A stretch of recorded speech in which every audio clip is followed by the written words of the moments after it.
एक बार मैया लाला को अपने गोद में बिठाल करके दूध पिलाती हैं, तो इतने में भगवान ने देखा कि अब मामा जी ने तृणावर्त नामक राक्षस को भेजा है। अब भगवान सोचते इस बार तो थोड़ा अच्छा सा भेजा है, अब मैं पूरे गोकुल का भ्रमण करूंगा। अब भगवान ने सोचा मैया के गोद में हूं तो कैसे वो मुझे ले जाएगा, कुछ तो लीला करना पड़ेगा। भगवान अब अपने वजन को बढ़ाना प्रारंभ करते हैं। छोटे से कन्हैया मैया के गोद में जब लेटे हुए थे, वजन बढ़ाया। मैया को लगा कि इतना भार कैसे है। गरिमाड़म शिशुर गोढ़ नस्से है गिरिकूटवत, पर्वत समान मैया को वजन लगा। तो मैया सोचती मेरे लाला बीमार तो नहीं हुआ, मेरे कन्हैया को कुछ तो नहीं हुआ, कहीं बीमार तो नहीं हो गया। मैया सोचती मैं भी क्या क्या सोचती हूँ, अभी अभी दूध पिला इसलिए शायद इसलिए वजन बढ़ गया हो। जैसे मैया ने लाला को नीचे रख दिया, जमीन पर रख दिया, मैया भीतर चली गई। इतने में तृणावर्त आया, हवा के आवर्त के रूप में वेग में आता है और कन्हैया को उठाया, वहां से चल गया। अब जैसे तृणावर्त कन्हैया को उठा करके जाता है, उसको लगा कि इतना भार है, इतना वजन है। कहीं में नंद के आंगन से पत्थर तो नहीं लाया। देखता है पीछे मुड़ करके। भगवान सोचते हैं कितना मूर्ख है, मेरे भक्त पत्थर में मेरा दर्शन करते हैं और इसको स्वयं मैं मिल गया और मुझ में पत्थर का दर्शन कर रहा है। अब इसका भी उद्धार करने का समय आया। ऊपर से उसके सिर को भगवान ने पत्थर में ही पटक दिया। आज इसका भी उद्धार हो जाता है। बोलिए बाल कृष्ण लाल की। तो इस प्रकार आज तृणावर्त का भी उद्धार हुआ। अब धीरे धीरे भगवान घुटनों से चलना प्रारंभ करते हैं। मैया हर दिन लाला को देख करके अत्यंत प्रसन्न हो जाती है। मेरे लाला कितना सुंदर है, भगवान की बड़ी कृपा है मुझ पर, ऐसा बेटा मुझे मिला। भगवान कृष्ण बलराम धीरे धीरे बड़े होते जा रहे हैं। इधर वसुदेव जी को चिंता हुआ कि मेरे बच्चे गोकुल में हैं और आज तक उनका नामकरण संस्कार नहीं हुआ। अब क्या करें? वसुदेव जी ने गर्गाचार्य जी को कहा कि प्रभु आप जाएं और मेरे बच्चों का नामकरण संस्कार करें। अब भगवान और भगवान के बड़े भैया दाऊ जी 1 वर्ष के पूर्ण हो गए। अब जैसे चले गए गर्गाचार्य जी, नंद बाबा ने बड़ा सुंदर स्वागत किया। अब जैसे नंद भवन में प्रवेश करते सुंदर स्वागत सत्कार नंद बाबा ने किया और उसके बाद में गर्गाचार्य जी से बातचीत करना प्रारंभ करते हैं। अब नंद बाबा ने कहा महाराज आपकी कृपा से मेरे घर में 2 बच्चे हो गए, अब तो 1 वर्ष के भी हो गए।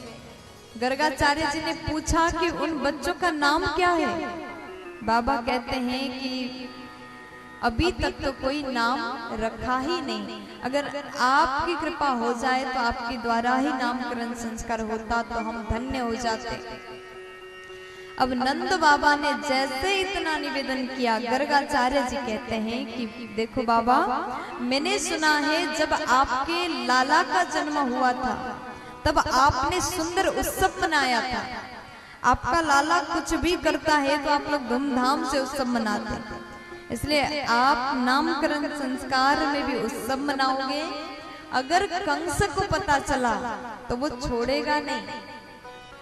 अब जैसे गर्गाचार्य जी ने कहा, नंद बाबा कहते हैं प्रभु अगर आप कृपा करेंगे तो हम किसी को बोले भी, किसी को बुलाए भी, गुप्त रूप में बच्चों का नामकरण संस्कार करेंगे।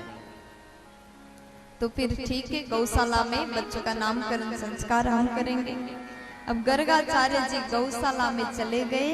इधर नंद बाबा यशोदा जी को कहने के लिए चले जाते हैं। देवी से कहते हैं, माता यशोदा से कहते देखो देवी, हमारे घर में गर्गाचार्य जी आए हैं, अंतर्यामी त्रिकालदर्शी महापुरुष पधारे हैं और उनके द्वारा बच्चों का नामकरण संस्कार हम करना चाहते हैं। बच्चों को लेकर के दोनों आ जाओ।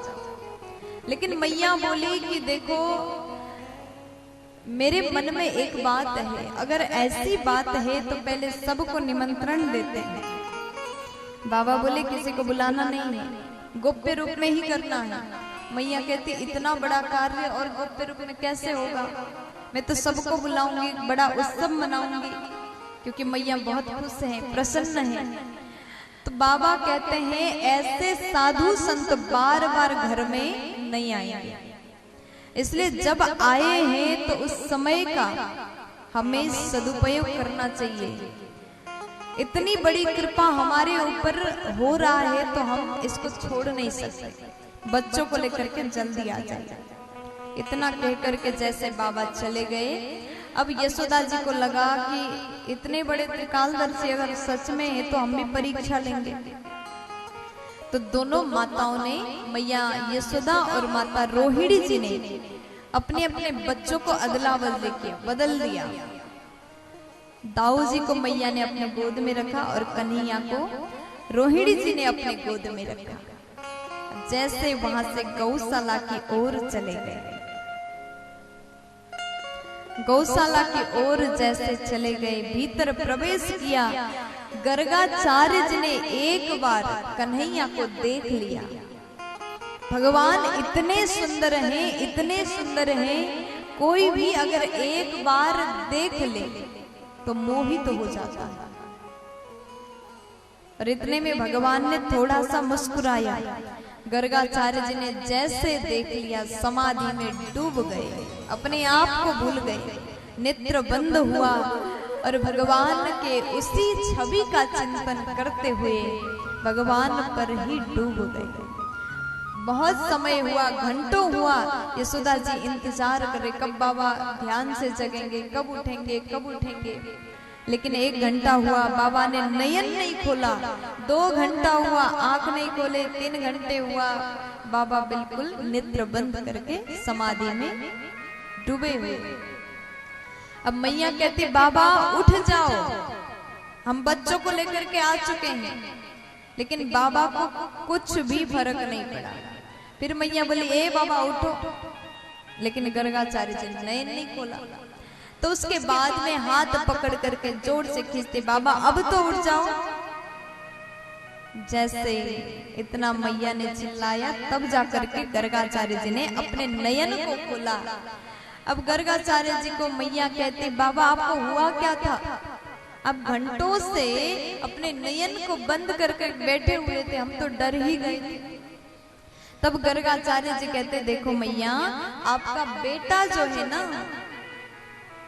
बोलने वाले थे कोई साधारण बालक नहीं। भगवान ने देखा और भगवान ने इशारा कर दिया कि ऐसा मत कह देना, नहीं तो अभी मुझे फंसा दो आप। मैया को ऐसा मत बोलना कि मैं भगवान। नजरों से इशारा कर दिया। तब गर्गाचार्य जी कहते हैं आपका बेटा बहुत सुंदर है, इस सुंदर बालक को मैं तो क्या, अगर कोई भी देख ले तो वो भी अपने आप को भूल जाएगा। देखो आज भगवान ने मैया को पता चलने नहीं दिया कि भगवान है। क्यों? क्योंकि अगर पता चला कि भगवान है तो भगवान की सेवा फिर उस प्रकार से होती है। भगवान इस धरती पर अवतार लेकर के आए, किस लिए आए? धर्म की रक्षा करने के लिए आए और माँ के ममता को पाने के लिए आया, वात्सल्य को प्राप्त करने के लिए आया। इसलिए पता चलने नहीं दिया। अगर पता चला तो मैया भगवान को फिर एक अलमारी में रखती, फिर वहां सेवा करती, पूजा करती, सुबह शाम भोग लगा देती, प्यार नहीं करती। क्योंकि भगवान की पूजा हम ऐसे ही करते हैं ना, घर में एक छोटा सा अलमारी बनाया, वहीं पर भगवान को रखा और उसके बाद में सुबह शाम अगरबत्ती जलाया। अब थोड़ा बहुत घंटी भी बजाए और वहां से निकल गए।